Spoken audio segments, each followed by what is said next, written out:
Chapter 9. Seek Guidance. Twilight Sparkle was going to faint. Her lungs felt as though they were about to explode, but she didn't dare take in another breath, lest the guards in Applejack's cabin heard her. Applejack was right. The Manehattan guard was expecting her return, and they were stopped before the limits of Manehattan. Twilight just hoped they would show some leniency in their routine inspection because of it. She trusted that Applejack had hidden them well enough to fool the guards, yet her fears still gnawed away at her. She allowed herself a quick gasp of air, and nearly sighed it away in relief when the guards didn't notice. A small crack in the floorboards provided the only source of light in the dark, cramped area Twilight hid away in. She almost wished it wasn't there, teasing her with faint glimpses of movement above, though her desperate curiosity would have driven her mad otherwise. She thought to Celestia, and how worse off he was, and Twilight's fear shifted that he would be caught rather than her. Applejack's cabin had little hiding room for a creature of his height, and they had to hide his sword and shield beneath the saddlebags in the loft, far separate from him. If he was caught, he would be cornered and defenseless and vulnerable. No, he wouldn't be, Twilight thought to herself. He was strong and patient, and above all brave, far more than she could hope to be. While she cowered in the cramped dark beneath the floorboards, she imagined Celestia was holding his composure far better. If he was here with her, he would probably tell her that there is no need to panic, to have faith in their cause. She just had to be brave like him. Brave like him, Twilight repeated to herself. A hoof covered the small crack above her, and the board shifted beneath the guard's full weight, pinching against Twilight's muzzle. Her heart rate spiked, and her eyes clenched tightly as she silently prayed he would go away. Well, everything looks clear, one of the guards said above. Hoofsteps moved across the cabin towards the front, and as the weight on top of her lifted, Twilight's hooves quickly moved to ease the lingering pain in her muzzle. "All right, Miss Applejack, everything appears in order," a muffled voice announced. "Welcome back to Manehattan." Time seemed to drag before the cabin finally lurched forward again. Twilight sucked in another breath, and it cut through the groaning of wheels like a sharp wheeze. She didn't dare make a louder sound. She felt every jarring bump and pit of the road beneath her. Her eye was pinned back on the crack in the floor, staring up into the unmoving cabin as though it would provide some comfort. Though they escaped the immediate danger of the guards at the checkpoint, they still had an entire city to traipse before they were even remotely safe. She counted the seconds as they passed, to keep her worrying mind occupied, even as they turned into minutes and dragged on longer still. How much longer would the madness go on? The cabin shuddered as it sharply turned off the cobble street, and Twilight winced as it stalled and lurched over a large bump. It gradually came to a stop, and Twilight felt her heart spike again. Did they arrive? Were they safe? She heard the door open once more, and as hoofsteps drew closer, she found herself holding tightly to her breath. They were right on top of her. Light flooded into her cramped compartment as the hatch lid was peeled away, and Twilight shot upwards with a gasp. Whoa, Twilight dear, you're safe, Applejack quickly assured her, but it did little to help the panicking mare. Celestia! Twilight's eyes locked onto the wardrobe at the end of the cabin, and it shuddered and groaned beneath the force of her will as she reached out to it with her magic. It shifted slowly to the side, revealing a large cubbyhole Applejack had used as an additional closet, and beneath the salesmare's ornate dresses rested her warrior of sunlight, sitting cross-legged with a nearly surprised look in his eyes. Before he could so much as get out a word, Twilight leapt out of her hiding place and tackled him, wrapping her hooves tightly around his chest. Celestia staggered back from the impact, using a hand to prop himself from falling further back. He looked down to his summoner, still embracing him and slightly shaking, and he shook his head with a soft chuckle. Why, you nearly had me worried, shouting my name so, Twilight. He chastised her lightly. She didn't respond, simply tightening her embrace around him, and he smiled, ruffling her mane comfortingly with his free hand. I suppose this means our mission was a success, he offered, looking up to the salesmare. You have our thanks yet again, dear Applejack. Oh, don't thank me just yet. I fear I've only taken you halfway. Her faint smile disappeared as she looked to the door. Manehattan is a large city, and we don't know where to even begin searching for evening. I've parked us to the apartments where my aunt and uncle live. If you two need a place to stay and hide away from the guard, I know you'll be more than welcome. Twilight pulled away from her companion, allowing him to stand to his feet, and turned meekly to Applejack. No, we couldn't impose. She shook her head. I won't hear of it, Twilight, Applejack said sternly. Your mission is far too important, and Manehattan is far too dangerous for either of you to be walking in broad moonlight. If the personal student of the former princess truly is still here, then she would be well hidden, as should you. My conscience would do well to know that you two are safe, and my home will be more than sufficient until you can find a better center of operations. Twilight looked up to Celestia, who gave a grim nod. All right, she conceded with a sigh. You've convinced me. Again. You've done so much for us. I just hope that some moon we can repay you. Uphold your promise and bring back the sun, and you can consider the debt more than well repaid. Applejack assured with a knowing smile. A sigh escaped Twilight, but it was a pleasant one. She gave the salesman a thankful nod and turned to Celestia. All right, let's get your things. It'll be hard to move around here without being spotted, so we'll have to be careful. Actually, Applejack interjected. She hesitated when Twilight returned her attention to her, hoping she wouldn't offend her, or her companion for that matter.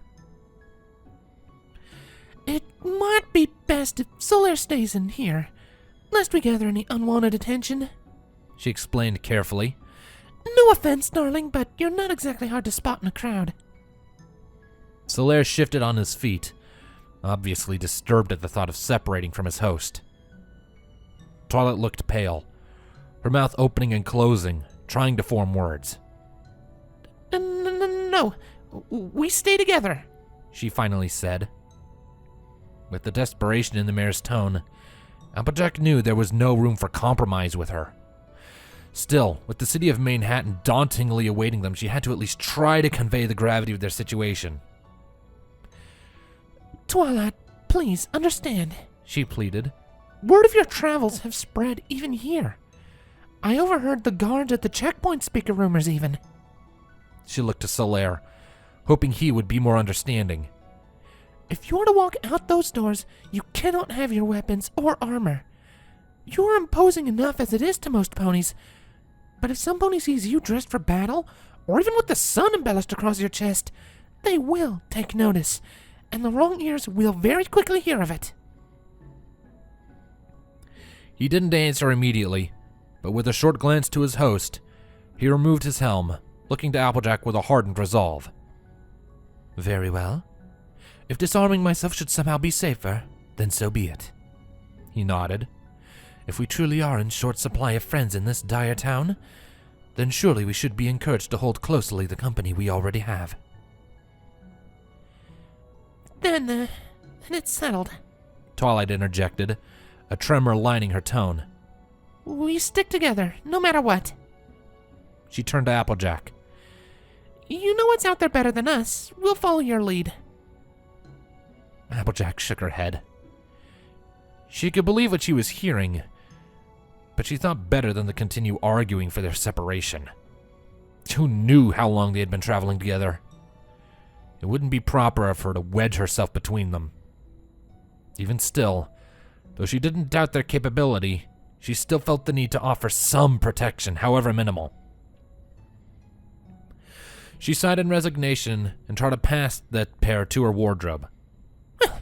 Not like that, you're not, she said simply as she opened the doors. Applejack stood to the side to show off her dresses and continued before Twilight could ask. As I've already said, you two are rather famous, and the guards are on the lookout for a unicorn of your description, accompanied by a silver giant. If you go outside, you'll need a disguise. Feel free to use one of my dresses. Whatever can help you blend in and hide your cutie mark. Solaire. Applejack's voice trailed as she looked over the warrior once more. Suffice it to say, I fear my dresses might be a little too small for you, among other things. She motioned to a small box on the other side of the cabin. However, there should be some spare curtains in there, and of course there are the blankets on the loft bed. She paused, realizing how ridiculous this all sounded. Even still, as inconvenient as it was the best she could afford. Make use of what you can, she sighed. I'll be waiting outside. Applejack made her way back to the door, pausing once she opened the door to look back to her companions. Twilight had already summoned 2 dresses from the wardrobe and held one against herself, looking up to Solaire for approval. With a faint smile, she exited the trailer and trotted out of the alley and into the lamplit streets. Manhattan had changed so much since she had left. The streets, once filled with life that enticed her as a filly, were now dead, save for the passing patrols of the Manehattan Guard. An uncanny silence filled the air. Only the sound of her own marching hooves and the squealing of her trailer's wheels had accompanied her during her trek through the city. And now that she stood alone in the moonlit streets, she found it suffocating. This was not the city she grew up in, the one she knew and loved. It was some twisted perversion of it. Excuse me, ma'am? Applejack nearly jumped out of her skin. 2 guards approached from down the street, a Pegasus and a Thestral. They paused beneath the street line with her, and the Pegasus gave her a curious look. Is there a reason you're outside by yourself? He continued. His companion looked over Applejack suspiciously, her slit eyes digging into her like daggers. Her tongue became caught in her throat. Oh, forgive me, I was just reminiscing, she stammered, hoping the smile she tacked on was at least somewhat convincing. I've been away for a long time, and I just came back from Baltimore. Everything just... Her voice trailed off as she looked back to the skyline. Everything just looks so different. Wait a minute. You didn't travel through the whole city alone, did you? The Thestral cut in. This is starting to feel like an interrogation. Applejack waved a hoof. Oh, heavens no. Why, a wonderful stallion kept me company from the outpost, although he never did say why. I actually live in these apartments. Once I pulled my trailer into the alley, he left me to enter when I was ready and trotted along back to his friends. Your trailer, huh? The Thestral leaned casually to the side and peered past Applejack and into the darkened alley. Mind if we take a look? Applejack froze. Oh, Come on, Angel, the Pegasus groaned. It's a long trip from Baltimore, and she's bound to have already had it searched if she came through any of the checkpoints. I'm sure the mayor just wants to get back home to her, His voice trailed as he glanced to Applejack. Friends? Family? Oh, Aunt and Uncle. She nodded, sighing in relief. They adopted me when I was little. See? They're probably waiting on her, too, the Pegasus pointed out. Or are we to stop a family reunion? Angel stared at her partner incredulously before rolling her eyes. You are too easy on the mares, Jester, she complained. Her companion shrugged with an innocent smile, and all Angel could do was shake her head. Whatever. Wrap up your sightseeing and get back inside, she said, turning back to Applejack. We're under a shelter-in-place warning. Shouldn't last for long.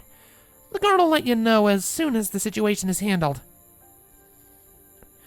That sounds serious, Applejack noted wearily. She could feel her brow dampening with sweat. Could the guards notice it under the moonlight? What in heavens could that be for? The guards glanced to each other, Jester with cautious eyes and Angel unamused. You mean they didn't tell you when you came in? Angel asked. Applejack's hesitant response was all she needed, and she shook her head. We got word last night that 2 rebels were heading to Manehattan.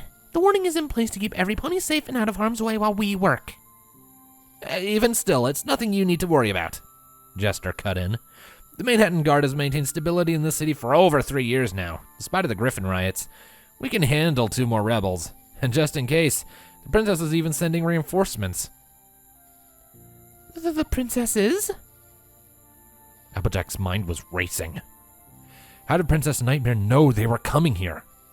She knew bringing the warriors here would have been a risk, far more than anyone.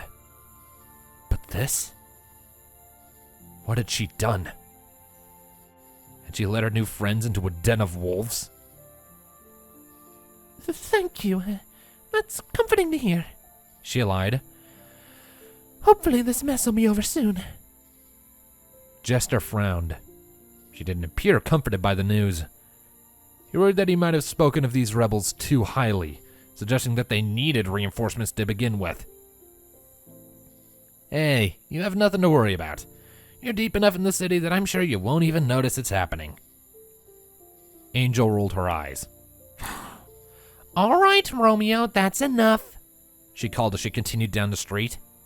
We still have half a district to patrol before changing shifts, and I don't want to still be out here when the lieutenant arrives. Jester gave Applejack an apologetic smile and trotted a few steps after his partner before pausing. Sorry about Angel. She's normally pretty nice. I guess she's just a little on edge, he explained. It's fine, really. Applejack shook her head dismissively. It was Jester, right? The Pegasus gave a proud nod, and Applejack smiled softly. A rather unfortunate name for a guard, she noted. Don't I know of it, he chuckled. He stole another glance towards his partner, quickly shrinking away in the lamplit streets before returning to Applejack with a warm grin. You must have been traveling for a while. Go on to your aunt and uncle and get some rest. And keep your eye out for any griffins, will you? Applejack blinked in confusion at the odd request. Oh, we have most of them corralled and accounted for, but there's still some stragglers giving us a hard time, he explained. If you see any, be sure to inform the guard. Yes, of course, Applejack quickly said. I'll try to stay safe. Thank you, Jester. The Pegasus gave a polite nod, and with a swift beat of his wings, he took off after his partner. Applejack's charade broke the moment he left. She all but collapsed with a deflating sigh. Truly, the Manehattan she knew and loved was gone, tarnished by Princess Nightmare's tyranny. But she thought of Solaire, and what he had said last night. Perhaps there would still be a chance for normalcy to return, even if it didn't seem like it now. She closed her eyes and held her head high, taking in a deep breath and slowly letting it out through her lips.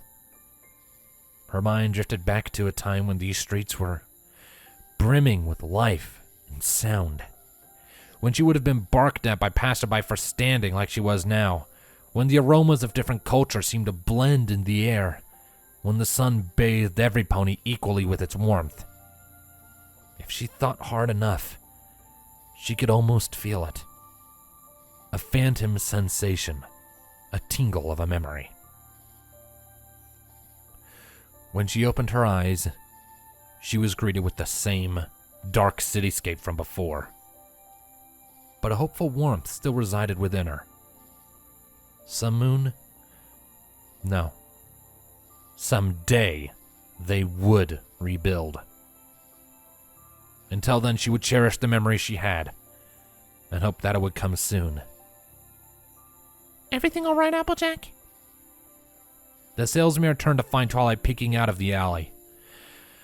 Rather, she could only assume it was Twilight from the voice. A large, wide-brimmed blue hat concealed most of her face in shadows. The faint glint of her purple eyes was all that could be seen beneath. Yes, I'm quite all right, Twilight. Applejack sighed. It's safe for you to come out. You just missed a passing patrol. Yeah, we heard you talking to some pony earlier. We didn't want to take any risks. Twilight explained as she stepped out of the alley. A light blue dress concealed her body, one of Applejack's more ornate gowns. Lines of silver accented the neckline, trailing down her chest before disappearing into the waistline. The hemline fell near to her hooves and covered her tail. It gave her a slimming appearance. Although that hat... I think the hat might be a little much, Twilight said self-consciously, as if she had read Applejack's mind. It's kinda big. Yes, I thought I had thrown it out for the same tragic reason. Applejack mused. I may have accidentally poked a hole in the top to fit it on. Twilight admitted sheepishly. Salesmare wouldn't have noticed unless she had pointed it out. Twilight had strung a ribbon of flowers across the band to conceal it. Well, I had been meaning to get rid of the old thing anyways. Applejack smiled. You can keep it, darling. Twilight's expression was hidden as she looked down and off to the side. But Applejack noticed how she rubbed a hoof against her foreleg nervously. I look silly, don't I? She asked timidly. Twilight, you look absolutely stunning. Applejack assured her with a smile. And Solaire, you... Her voice trailed as she looked him over. He looked like a walking pile of dirty laundry. Curtains were draped around his waist and draped down to cover his legs, although she could still see the chainmail and iron on his feet. Even more was piled upon his shoulders, making him appear top-heavy, and his face was shrouded in a hood made of a green blanket she kept with her bed. Only his hands remained uncovered, and he attempted to hide them as he crossed his arms and tried to appear smaller. You look very warm. She nodded, not wanting to hurt his feelings. And very noticeable, she thought to herself. She had to get him off the streets before some pony noticed. Let's hurry inside, she quickly said. I may have found some urgent news, and it would be safer to discuss once we're safe and indoors. Twilight and Solaire closely followed Applejack's lead as she entered the apartments, eager to hear what she had learned. Her aunt and uncle lived on the 4th floor, giving her ample time to catch them up on what little information she had pulled from the guards. She was careful to speak to them as though they were not the rebels in question, in case any of stray listening ears behind the closed doors they passed. Throughout the 1st floor, Applejack noticed the same note was pasted across every door, all bearing the royal seal, all bearing the same message. Stay indoors. Rebels are coming. Alert the guard of anything suspicious. She could only hope that the warriors could sway the citizens on their side yet again, as they had in Baltimore. But she knew it was a misplaced hope. After all, Manehattan had been under the protection of its guard for years now. They held the city, the homes of hundreds of thousands of ponies, from falling into absolute chaos through the Griffin riots.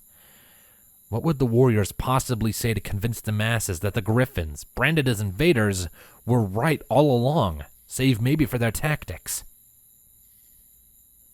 Their voices reverberated in the stairwell as they ascended to the higher floors. With their headwear, it was hard to register the warriors' reactions to the news. Twilight was the first to respond, humming softly. Well, it sounds like these rebels are on a timetable, she said, quickly catching on to Applejack's code. It'll be difficult for them to move around the city once these reinforcements arrive. And if they were sent by the princess directly... Applejack could see her noticeably suppress a shudder. The rebels' luck might be running out sooner than they'd hoped, she said softly, almost a squeak. She looked up to Solaire. Behind his green shroud, the look in his eyes was not reassuring. He nodded, though, not one of encouragement, but dedication. This might be their last battle, but he would stay true to his oath. He would protect her no matter the cost. But Twilight was not willing to let it come to that. Maybe it would be better if we searched for Evening Twinkle now, she thought aloud, a hint of fear chipping at her voice. You've been an amazing host, Applejack, but like you said, things are too dangerous. You should go back to your family. My companion and I can handle ourselves. We are not having this conversation now, Applejack hissed. It is too dangerous out there. With those rebels on their way, I'm fearful of your safety. I can't allow you two to roam around the city in search of a single mare who's been missing for... She cut herself off and stopped dead in her tracks. Twilight and Solaire nearly ran her over, but as they looked up the next flight of stairs, they found the answer to their abrupt halt. A griffin leaned against the doorway to the 3rd floor, standing on her hind legs. Her talons were folded across her chest, and her eyes narrowed into daggers as she looked them over and hovered over Solaire. No pony said a word. With a huff and a roll of her eyes, the griffin fell back on all fours and descended the stairs towards them. The party was careful to move to the side to grant her passage, and all the while the griffin's eyes lingered on Solaire, as if she was sizing him up. As she disappeared further down into the building, Applejack couldn't help but remember the warning Jester had given her, and she pushed her friends forward.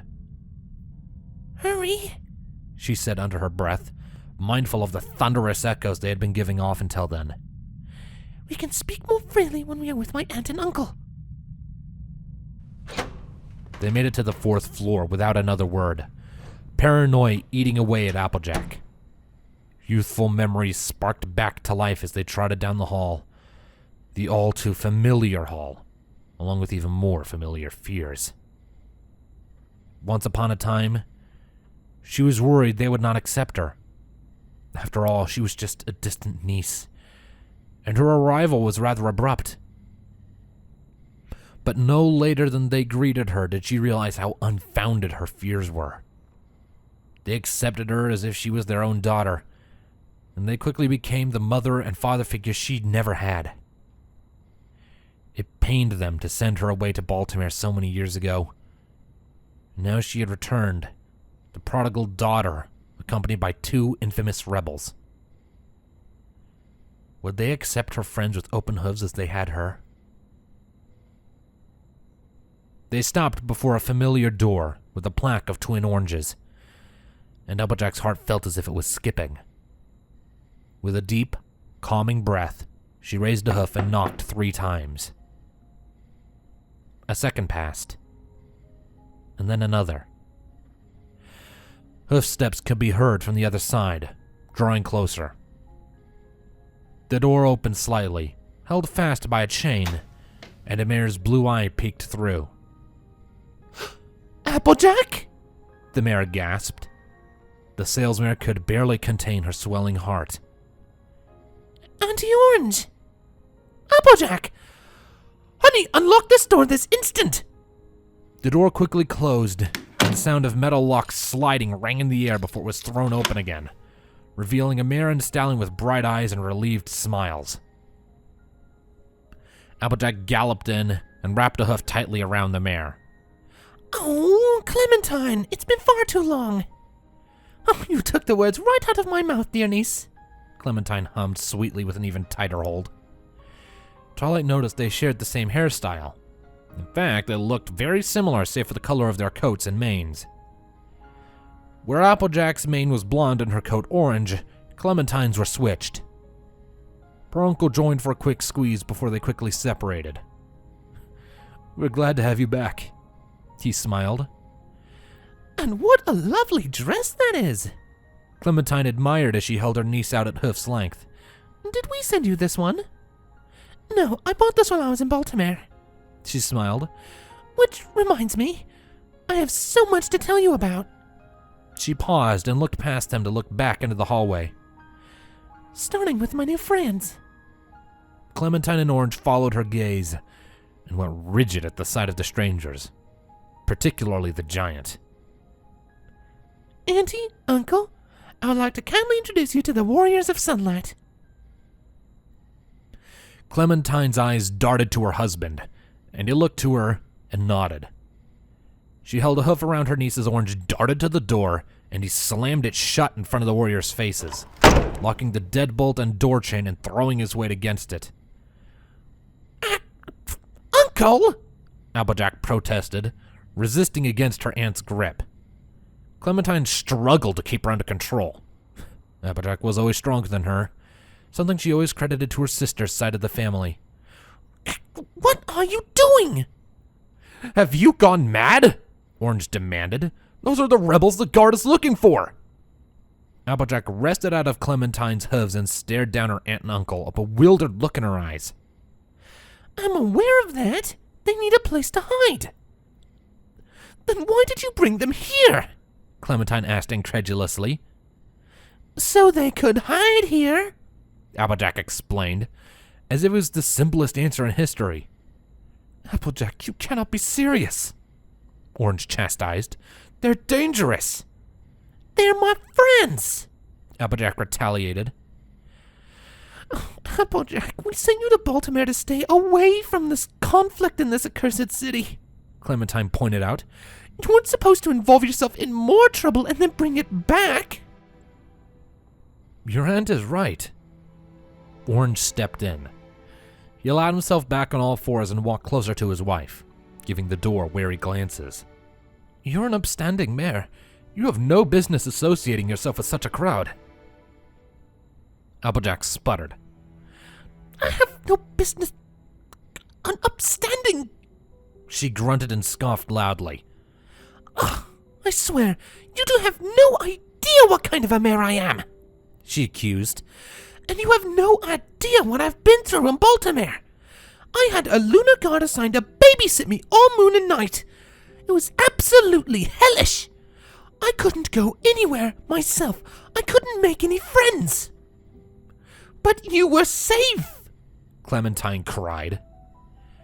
Applejack paused as she noticed a tear running down her aunt's muzzle, carrying parts of her mascara. We loved you more than the world, Applejack. You were the daughter we could never have.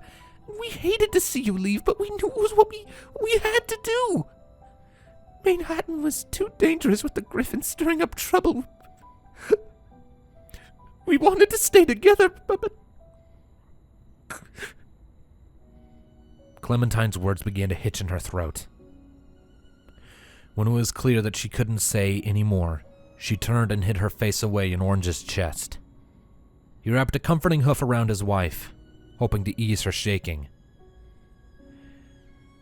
It cost more than a few bits to convince the guard to let you leave, he said softly.